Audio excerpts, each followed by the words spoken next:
Well, sometimes things are done for aesthetic reasons and sometimes things are done for energy reasons. So if we look here above me, we've got these LED panels which we use to replace the previous energy intensive lighting. When these panels came, they were a really harsh daylight colour.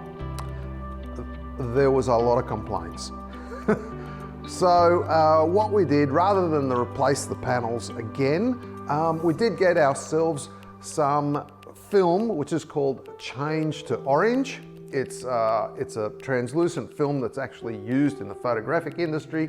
So we got a roll of that and we pulled the panels apart and we actually put the film in it. And it's transformed what was a really harsh light into, as you can see, quite a mellow yellow light, and there was peace.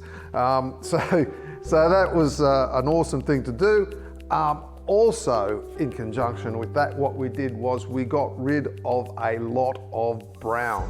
So the ceiling, the cathedral ceiling above me, as so many cathedral ceilings are, was just clear finished timber. So it was brown, brown, brown. And the wall behind me also was a brown feature brick wall. We do also have brown slate on the floor. It's a typical 1980s arrangement. So, yep, we painted the ceiling white and we plastered and painted the wall.